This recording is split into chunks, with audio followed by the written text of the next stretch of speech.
Okay. Hi, my name is Nicole. I'm going to be teaching you guys kind of like some basic photography, baby photographer tips that I wish I would have had when I was first starting out and that are really simple and kind of like dumbed down because I know that when I first started and I was watching YouTube videos, they would use like these big fancy words and like different lenses and I didn't know what I was doing and I was getting so frustrated. So this is going to be really slow and easy for beginner DSLR users. This one is this one. This is a Nikon D3300. I've had this camera for like 3 years now, 4 years. I got it when I was a freshman, and I started taking photos when I was a freshman in high school. Before that, I was taking photos on my iPod Touch. I thought I was a photographer back then, taking pictures on my little iPod Touch with the SpongeBob case, but that's not the case.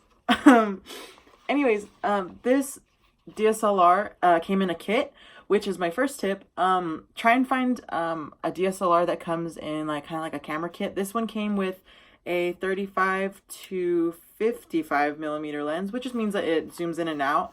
It's kind of like the basic lenses, and it came with a zoom lens that's 75 to 200, I think.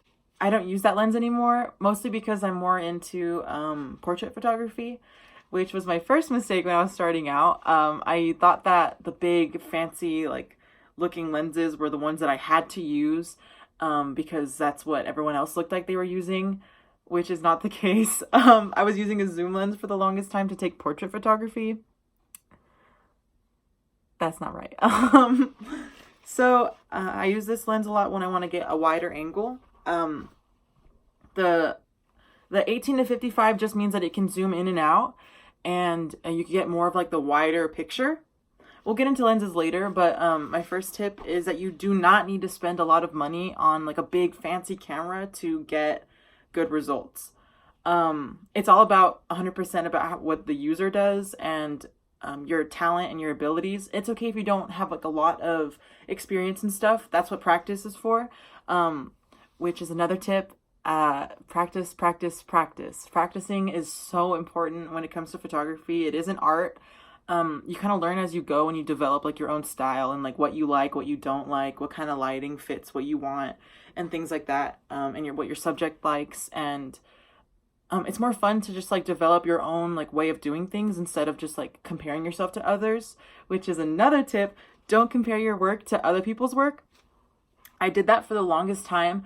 I just compared myself to other photographers and was like, how come my pictures don't look like that? I need a more expensive camera. I need a more expensive lens. I need to do more. Chill.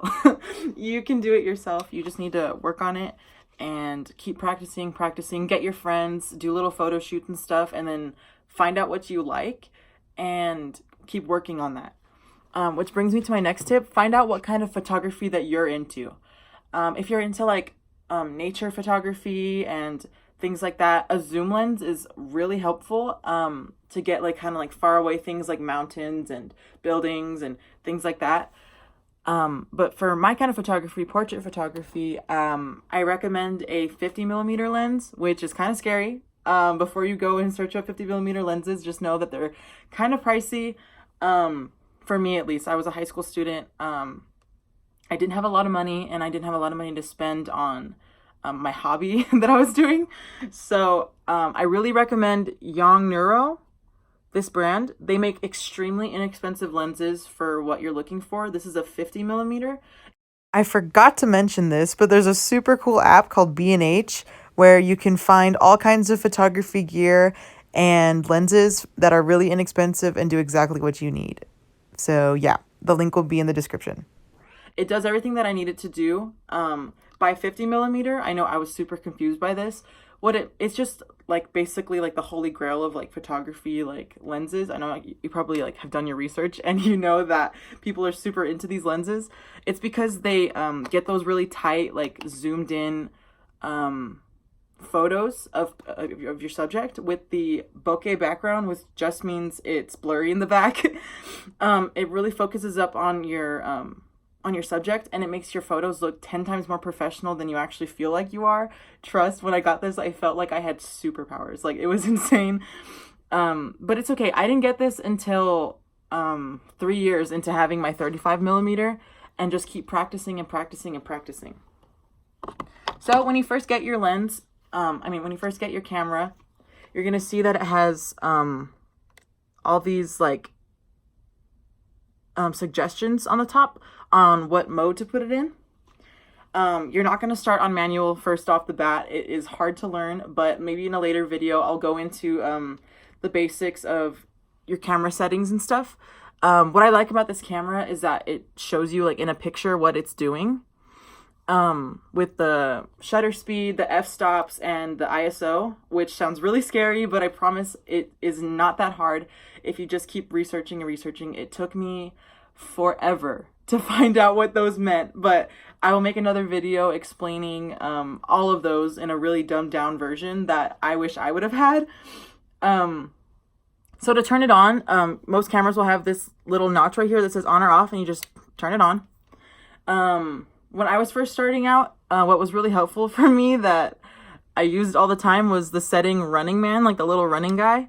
It's just a fast shutter speed, and it gets like a lot of photos. So, you'll hear it right now. It's like really like, it's just quick, and it has its own like settings. It chooses what lighting to put instead of you having the control, which was really helpful for me when I was little. A little baby photographer. The camera did all the work for me, so I didn't have to like change any settings or anything like that. I could just point and shoot, and I was like, yeah, I'm taking photos. At first it really, really helped, and I really liked it. But once you kind of progress and you want to start choosing what your photos look like, that's not very helpful. But that's when you get into manual mode, and you the manual is the M, and that's when you decide exactly what your pictures look like, which is scary. I know, trust me, it is so scary. Trying to figure out like, why is my picture all white, or why is it all black, or what the heck, why is the shutter going at 1 minute per shot? Like, trust, I will help like in a later video though. This is just for beginners. So my next tip is to play with light. When I was first starting out, I was only taking pictures at golden hour. Golden hour only, like... No, you have to play with light and see what you like. If you like artificial light, that's cool. If you like the sun and outdoor photography, that's what I'm really into. That's great too. You just got to see what you like and just mess around with it and see what your style is. My next tip is to do your research. I have a Nikon. It was gifted to me, so I couldn't really do that research. But look at what cameras that you think you might be into. Nikons are less expensive than Canon. You're kind of just paying for the name at this point.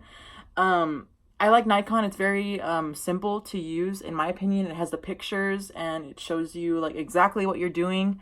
I've never had a Canon camera, so I don't really have a good like comparison. I know there's not a lot of videos on Nikons. So I was trying to help you guys out.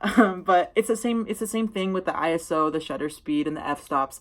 It's the same mechanism. It's just different controls. So for a Nikon, you have to learn which buttons do what, which I will go over later.